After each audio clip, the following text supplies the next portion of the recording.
Audio 4। पुस्तक यह सृष्टि न अनगढ़ है न अनियंत्रित। लेखक पंडित श्री राम शर्मा आचार्य। हमारी आकाशगंगा गैलेक्सी या मिल्की वे मंदाकिनी का व्यास R.A. लिटिलटन की द मॉडर्न यूनिवर्स के अनुसार 1,00,000 प्रकाश वर्ष है। प्रकाश की चाल 3,00,000 किलोमीटर प्रति सेकंड है। इस गति को एक वर्ष कहा जाता है। ब्रह्मांड की विशालता की कल्पना से मानवीय बुद्धि हतप्रभ रह जाती है। V.J. बॉक और P.F. बॉक की द मिल्की वे के अनुसार अपनी आकाशगंगा मिल्की वे में लगभग 1,000 खरब नक्षत्र हैं। मंदाकिनी मिल्की वे की निकटवर्ती गैलेक्सी को एंड्रोमेडा कहा जाता है। इसका आकार भी हमारी गैलेक्सी के लगभग बराबर है। द मॉडर्न यूनिवर्स नामक पुस्तक में R.A. लिटिलटन ने उल्लेख किया है कि खगोल भौतिकविदों के अनुसार ब्रह्मांड में लाखों गैलेक्सी विद्यमान है। मानव निरीक्षण सीमा से परे भी गैलेक्सियां हैं। उनको किसी भी उपाय से जाना नहीं जा सकता क्योंकि उनकी गति निरंतर बढ़ती जाती है और अंततः उनका वेग प्रकाश के वेग से अधिक हो जाता है, तब वे अदृश्य हो जाती हैं। ब्रह्मांड सतत फैलता बढ़ता जा रहा है। विलेन डी सिट्टर ने थ्योरीज ऑफ द यूनिवर्स में बताया है कि ब्रह्मांड शून्य है, उसमें भौतिक पदार्थ नगण्य है। कहने का अभिप्राय यह है कि शून्य की तुलना में भौतिक पदार्थ द्वारा घेरा हुआ अवकाश अत्यल्प है। इसीलिए ब्रह्मांड का घनत्व समग्र भौतिक पदार्थ के घनत्व की अपेक्षा लाखों गुना कम है। उसके अनुसार गैलेक्सियां निरंतर और तेजी से एक दूसरे से दूर भाग रही है। S.A. एडिंगटन ने भी द एक्सपेंडिंग यूनिवर्स एवं G.J. व्हिट्रो ने the structure of the universe में विलेन डी सिट्टर के ब्रह्मांडीय मॉडल का समर्थन किया है। The new pathways of science में A.S. एडिंगटन महोदय ने भौतिक तंत्र और विद्युत चुंबकीय क्षेत्र में गहरा संपर्क बतलाया है। उन्होंने भी ब्रह्मांडीय प्रसार के सिद्धांत को स्वीकारा है। The creation of the universe में G. गैमो ने उल्लेख किया है कि खरबों वर्ष पूर्व ब्रह्मांड में भौतिक पदार्थ बहुत ही संपीड़ित अवस्था में था और उसका निरंतर क्रम विकास हो रहा है। उनके अनुसार ब्रह्मांड का फैलाव सदैव होता रहेगा, उसकी कोई सीमा रेखा नहीं है, वह अनंत दिक तक फैलता ही रहेगा। द थ्योरीज ऑफ कॉस्मोलॉजी लेख में H. बॉन्ड्री ने उल्लेख किया है कि एक ओर तो गैलेक्सियां एक दूसरे से दूर हटती जा रही है और अंत में अदृश्य होती जा रही हैं, दूसरी ओर भौतिक पदार्थ की निरंतर रचना हो रही है, जिससे नई गैलेक्सियों का निर्माण भी हो रहा है। इस कारण ब्रह्मांड में भौतिक पदार्थ का अस्तित्व सदा बना रहेगा। ब्रॉन्डी महोदय ने गैलेक्सियों की तुलना मनुष्यों एवं जीवधारियों से की है। जिस प्रकार कुछ व्यक्ति मरते हैं और अन्य नए जन्म लेते हैं, उसी प्रकार ब्रह्मांड में कुछ आकाशगंगाएं गैलेक्सियां दूर जाते जाते अदृश्य हो जाती हैं और उसके स्थान पर नई गैलेक्सियों की उत्पत्ति होती रहती है। इस प्रकार ब्रह्मांड में गैलेक्सियों की संख्या सदा लगभग एक सी रहती है। D.W. स्क्यामा ने भी अपने एवोल्यूशनरी प्रोसेस इन कॉस्मोलॉजी नामक लेख में इसी तथ्य का समर्थन करते हुए कहा है कि ब्रह्मांड में गैलेक्सियां पहले भी विद्यमान थी और भविष्य में भी बनी रहेंगी। ब्रह्मांड कभी भी गैलेक्सियों से रिक्त नहीं होगा। कुछ वैज्ञानिकों का मत है कि हमारे विश्व ब्रह्मांड के अतिरिक्त एक और भी जगत है जो भौतिक पदार्थों के विपरीत तत्वों से बना हुआ है। भौतिक तत्वों से विनिर्मित अपने जगत को कॉस्मोस कहा जाता है तथा विपरीत तत्वों या प्रति पदार्थ से बने जगत को एंटी कॉस्मोस नाम दिया गया है। कालगणना के सामान्य मापदंड 4 हैं: दिन, सप्ताह, मास एवं वर्ष। दिन की गणना सूर्यास्त तक के काल से की जाती है। सप्ताह की कालगणना सूर्य का परिभ्रमण करने वाले ग्रहों से संबंधित है। मास चंद्र द्वारा पृथ्वी की एक परिक्रमा का काल है। वर्ष सूर्य की पृथ्वी द्वारा परिक्रमा का समय है। प्रकाश पिंडों को मोटे तौर पर 4 वर्गों में विभाजित किया जा सकता है। एक सूर्य, जिसका प्रकाश इतना तीव्र है कि उसकी उपस्थिति में अन्य प्रकाश पिंड दिखाई नहीं पड़ते। पृथ्वी के जितने भाग पर सूर्य का प्रकाश जितने समय तक रहता है उसे दिन कहा जाता है। पृथ्वी के ध्रुवों पर प्रायः 6-6 महीने के दिन रात होते हैं। पृथ्वी की आकृति गोलाकार होने से उसका लगभग आधा भाग ही हर समय सूर्य के सामने रह पाता है। उसी भाग में दिन और शेष भाग में रात्रि रहती है। भूमध्य रेखीय देशों में दिन रात बराबर होते हैं। चूंकि पृथ्वी 24 घंटे में अपनी कक्षा पर परिभ्रमण कर लेती है, इसीलिए प्रायः दिन रात 24 घंटे का होता है। सूर्य के अतिरिक्त अन्य प्रकाश पिंड रात्रि के समय ही दिखाई पड़ते हैं।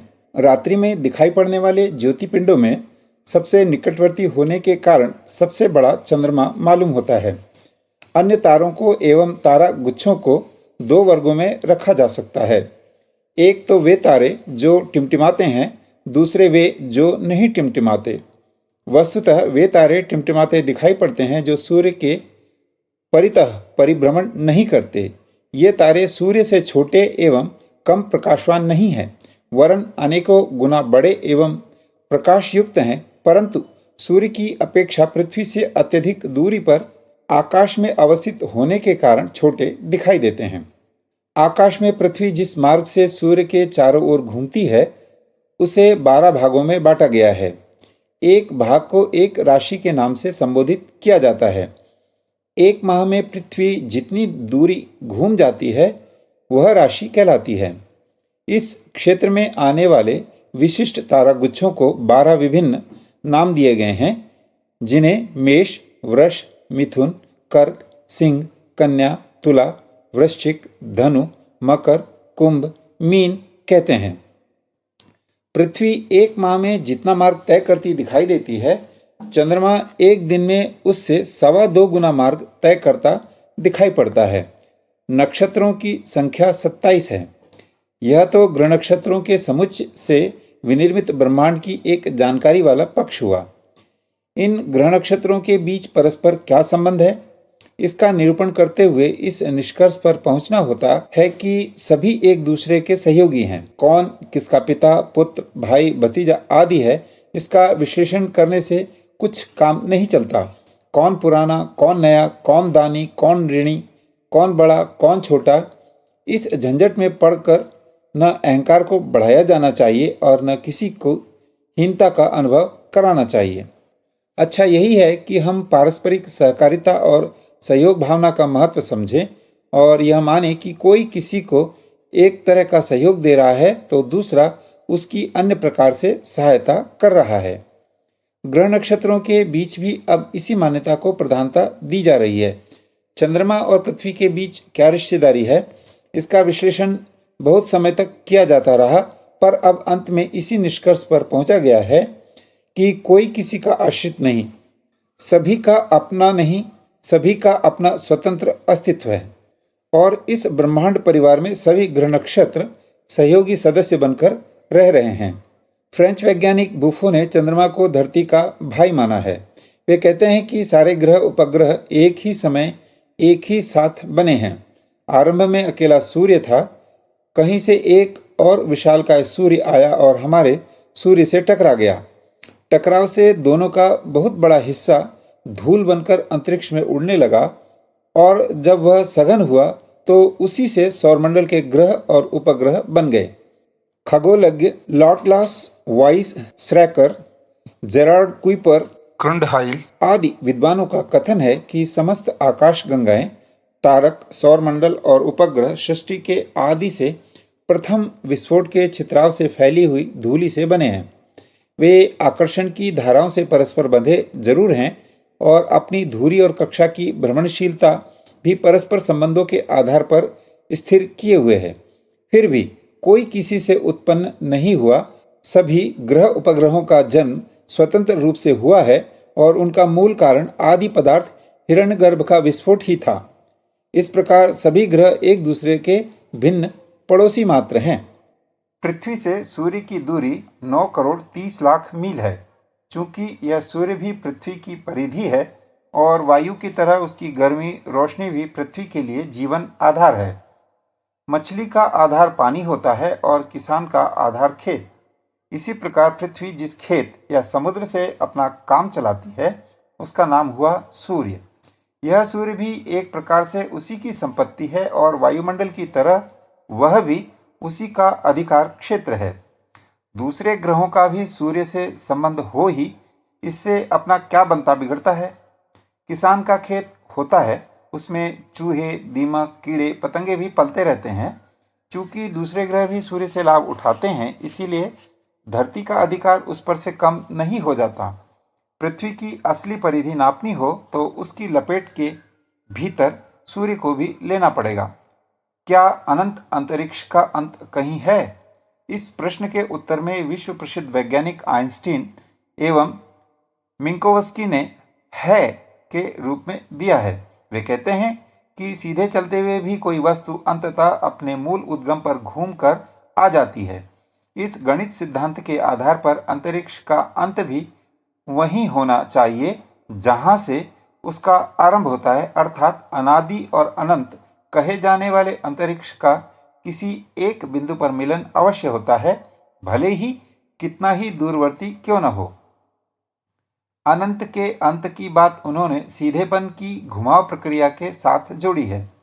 यूक्लिड के रेखागणित सिद्धांत के अनुसार एक सीधी रेखा लंबाई में असीमित होने के बावजूद अपने उद्गम पर आ पहुंचेगी और मिल जाएगी। गणितज्ञ कहते हैं कि इस रेखा के मिलन घुमाव क्रम में 50 खरब प्रकाश वर्ष लग सकते हैं, पर अंततः वह मिल जरूर जाएगी। गृह नक्षत्र सीधे ही दौड़ते हैं, पर वह सीध भी सीधी न रहकर आखिर गोलाई में ही घूम जाती है और हर पिंड को अपनी कक्षा निर्धारित करके उसी में चक्र की तरह घूमते रहना पड़ता है। गति कितनी भी सीधी या तीव्र क्यों न हो, उसे झुकाव या घुमाव के प्रकृति बंधनों को स्वीकार ही करना पड़ेगा। यह सिद्धांत अंतरिक्ष पर भी लागू होता है। उसे भी गोल होना चाहिए और जहाँ भी उसका आरंभ बिंदु माना जाए, उसी से जुड़ा हुआ उसका अंत भी जानना चाहिए। सृष्टि के सृजन और उसके अंत तक के विनाश का यह संक्षिप्त परिचय है। अभी अपना ब्रह्मांड किशोरावस्था में चल रहा है। यौवन और प्रौढ़ता तक पहुँचते पहुँचते उसमें और भी अधिक वृद्धि होगी और परिपक्वता बढ़ेगी। वह स्थिति भी सदा न रहेगी, वह क्रमशः जराजीर्ण होते हुए मरण का वर्ण करेगा। इसके बाद फिर वही क्रम चलेगा। हर छोटी बड़ी वस्तु को इसी जन्म मरण के चक्र में समान रूप से परिभ्रमण करना पड़ता है। अपनी आकाशगंगा की शक्ति जिस तेजी से क्षीण हो रही है, उसे देखते हुए वैज्ञानिक उससे संबद्ध सौरमंडलों के अवसान की आशंका करने लगे हैं। मैरीलैंड विश्वविद्यालय की खगोल शाखा ने बताया है कि वह दिन निकट आता चला आ रहा है जब अपनी आकाशगंगा के साथ जुड़े हुए ग्रह उससे छिटक कर दूर चले जाएंगे और अनंत अंतरिक्ष में स्वतंत्र रूप से विचरण करने लगेंगे। इसका प्रभाव सौर परिवार पर ही नहीं, ग्रहों के साथ भ्रमण करने वाले उपग्रहों पर भी पड़ेगा और एक विश्रृंखल अराजकता की ऐसी बाढ़ आवेगी कि सर्वत्र एकाकीपन दृष्टिगोचर होने लगेगा। पर अंतर्ग्रही आदान प्रदान की श्रृंखला टूट जाने से ऐसी स्थिति उत्पन्न होगी कि हर नक्षत्र विविधताओं के कारण बनी हुई विशेषताओं और सुंदरताओं को खोकर अपने स्वरूप की तुच्छताओं से सीमाबद्ध, अपंग और कुरूप स्तर का दिखाई पड़ेगा। साथ ही पुनः नवसृजन का दौर आरंभ होगा। तत्वदृष्टि बताती है कि यहाँ सब कुछ जन्मता, बढ़ता और मरता है, ब्रह्मांड भी। मनुष्य यदि इस तथ्य को समझे तो उसे अपना मरण भी स्मरण रहे, साथ ही यह सोचने का अवसर भी मिले कि इस बहुमूल्य मानव जीवन का श्रेष्ठतम सदुपयोग क्या और कैसे होना चाहिए। कैसी अद्भुत है सृष्टा की यह बाल क्रीड़ा, जिसमें रहकर वह स्वयं मोद बनाता है और दूसरों को हंसने रोने का खट्टा मीठा स्वाद चखाता है। शीर्षक उस परम सत्ता के विराट रूप की एक झांकी। आकाश पर नजर डालने से एक काली चादर या कुछ जुगनू से बैठे चमकते दिखते हैं। दिन में एक फानूस जैसी और रात में लालटेन जैसी रोशनी चमकाते हुए दो गोले घूमते नजर आते हैं। मोटी दृष्टि यहीं समाप्त हो जाती है, पर जब गहराई में उतरकर वास्तविकता खोजने की बात चलती है तो प्रतीत होता है कि इस नगण्य के पीछे न जाने कितना बड़ा विशाल विस्तार छिपा पड़ा है। उसकी परतें उठाते चलने पर विशालता का अनंत विस्तार आंखों के सामने आकर खड़ा हो जाता है। ब्रह्मांड का स्वरूप कभी मानवीय मान्यता के अनुसार बहुत छोटा था, पर अब पर्यवेक्षण से उसकी विशालता इतनी बढ़ चली है कि उसकी कल्पना करने तक में मस्तिष्क चकराने लगता है। कभी ब्रह्मांड इतना छोटा भी रहा होगा जिसे कृष्णचंद्र अपने मुख में रखी हुई गोली की तरह यशोदा या अर्जुन को दिखा सकें। रामचंद्र के लिए भी कदाचित यह संभव रहा हो कि वे बड़ी सुपारी जितने ब्रह्मांड की झांकी कौशल्या या काकभूषुंडी को तनिक सी मुस्कान बिखेर कर भली प्रकार दिखा सके, पर अब वैसी स्थिति नहीं रही। अब कोई हनुमान सूरज को मधुर फल समझकर निगलने के लिए तैयार न होगा।